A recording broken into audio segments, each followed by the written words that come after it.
The deep web is often highly regarded as one of the most disturbing, mysterious areas of the internet. While the deep web isn't necessarily any more dangerous than the surface web, its anonymity certainly does entice some pretty strange people and businesses to come about. Number 5. This was back before Google. Web pages were, for the most part, still very basic HTML with JavaScript.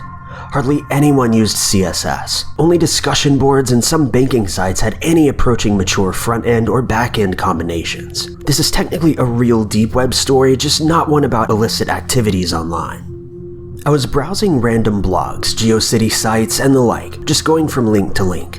Eventually, I came upon an odd page. It appeared to be random thoughts from different people, but for the time, it was very well designed.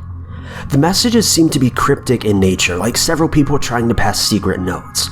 I started through the source, and hidden in the comments of a JavaScript were various IP addresses. I gathered all of the IP addresses in a text file and began enumerating. Some were routers with banner messages I could telnet to, almost all at universities. The default Cisco credentials from back in the day worked on most of them, but I didn't really poke around. A few of the IPs were for web servers with little to nothing on them, mostly Apache or Linux or some BSD, at least one IIS server I can recall.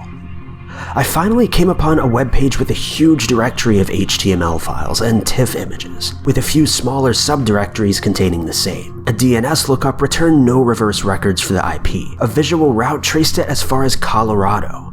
The HTML files appeared to be records of a psychologist or similar mental health professional would keep. The images were of faxes, apparently of both military and medical nature. As I browsed from a subdirectory back to the parent, at the top of the page was a new HTML file, named 1-hellothere.html. The timestamp was from right at that minute. I opened it up, and in plain text there was a message saying, "We see you." No quotes, all lowercase. About 15 seconds later, the server dropped. Number 4. I write about the dark web. That's my job. So I've spent pretty much every day for the past 4 or 5 years digging around in there. I've sat through fake red rooms, had fake hitmen try to bribe and then frighten me into taking down my stories about them, and had accounts on every major online black market that ever existed. I do a little crawl every few days to see what new sites have popped up and visit most of them. The most frightening experience I have ever had is coming face to face with Lux, the owner of Pedo Empire and Hurt to the Core, the most evil and reviled person on the entire dark web. He was responsible for procuring and hosting Daisy's Destruction, the most repulsive video ever made, created by Peter Scully, whose crimes were so bad the Philippines are considering reinstating the death penalty especially for him.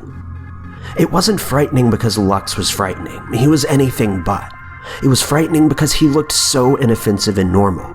It was frightening because he was living proof that monsters such as Lux walk among us and we may never know. Number 3. When I was still underage, 14 to be exact, I started to learn about the deep web or dark web or whatever. It started out as me being cool because I was able to access it or whatever when I showed my friends, also to look at drug prices on different websites. Anyhow, eventually I discovered the CP network, and well, as a teenage boy, I started visiting the chat rooms pretty often. I didn't say much, just watched the creepy old men talk about different things. Sometimes there would be link dumps of hundreds of different CP. I tried resisting from it, knowing it was wrong, but I didn't hold out long with my tendencies. I started visiting the rooms more often and getting to know more of the people on them. I even started talking to a few of them. I can't remember when, but one day I started talking to a guy who asked me how old I was. I don't know why I didn't lie and tell him I was 49 or something, but I said 15. Well, he just so happened to have an interest in me. We talked some more, and then I realized I kind of enjoyed talking to an older man. I ended up sending a few pictures to him, and he logged off shortly thereafter. A few more people messaged me the next night, and the next, and so on. I probably sent hundreds of pictures and some videos of me using a crappy webcam I had. I talked to some of the darkest and most hated people on Earth, and I didn't think twice about it. It all came to an abrupt end when my PC died, and I had to wait a couple months to get a new one. I had thought about it a lot and decided it wasn't best for me to keep talking to these types of people anymore, and I didn't install Tor on my new PC. I've never been able to tell anyone this due to its nature, but it feels good to get it off my chest. Number 2. I first learned about the deep web back in grade 10, when this really strange druggy kid in my grade was going on about it. We sat together in English and had a new teacher that wasn't very good and didn't really know how to control the class, so the last 20 minutes or so she would just let us do whatever.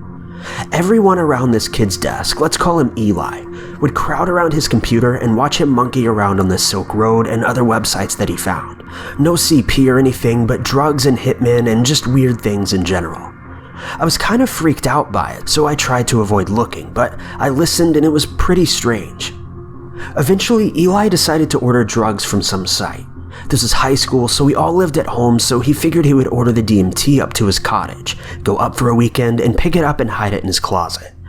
So he typed in his address to some guy, worked out the details, and waited. He went up to his cottage the next weekend, and we all waited for him to return with his stories. Eli got back, and we all ran up to him to ask if it worked. He said it didn't, and he was really upset since he had already paid the guy. He complained to whoever was selling him the drugs, and the guy was really understanding and assumed the package was intercepted by the post office. He said he would send an even bigger package to his cottage this time, to make up for it. Eli went up the next weekend, but still nothing. The guy then told him once again that he would send another package, but still nothing. Eli gave up and figured the guy was just trying to make a quick buck. He left the deep web, and that was that. Though months later, Eli went up to his college with his family and had a big dinner party with the whole complex of cottages. He was wandering around when he overheard a group of elderly people talking about calling the cops. He stopped and asked them why, and they told him. They said that they had been consistently getting shipments of drugs every week. Turns out Eli had just typed in the wrong address, and the guy he was talking to had been sending more and more to the wrong people each week. Eli was super freaked out about this, and honestly a little bit upset, though he has since given up on the whole idea of drugs and is doing quite well for himself. Number 1. I lived in a fraternity house my junior year with about 16 other guys and about 45 in the chapter overall. We had actually been arguing about drugs in the house. About half of us were saying that allowing drugs was simply asking for trouble, and the other half wanted to use the charter house as a haven from campus security. Early on in the school year, a couple guys asked me and some of the other internet-savvy people about the deep web. I explained to them that I wasn't interested in helping, as they simply wanted to order drugs, and I didn't really hear anything else about it for a while. Though after a few months, some of the guys started talking about buying things off the Silk Road. I assumed they were just lazy and trying to get cheaper weed or shrooms or something. Turns out I was incorrect. They had ordered about $5,000 of MDMA and acid. This came to light on a sunny afternoon in April, when armed members of Homeland Security investigations raided our home. I was upstairs overlooking the parking lot, and a bunch of guys were outside getting ready to go golfing. I watched a car pull up slowly, followed by another one that was bolting around the corner. The guys on the ground tell me that the driver of the second car got a little too excited. Apparently, he jumped out of the car with a taser drawn and screamed, quote, "Get on the ground or prepare to feel the thunder." Not wanting to feel the thunder, everyone complied. The other, more level-headed agents went inside and rounded us all up to sit in the parking lot so they could search the house. I still had no idea what was going on at this point. After a little while, they explained who they were and what they were after. The aftermath was two guys that got arrested on felony drug trafficking. One got arrested on minor charges of possession. They arrested but didn't charge a fourth guy. He was the one whose house the drugs were sent to, but the guy genuinely had no idea what was in the packages. Another two guys got suspended for a year for suspected involvement. In the end, the two main guys got house arrest for a year and probation for 5 years.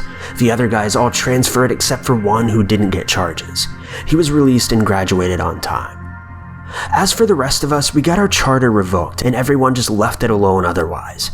Younger people around the campus are mostly scared of us now because the rumor mill made it sound like we were a violent drug ring, though more accurately, we're just a group of idiots with a couple bigger idiots in our ranks.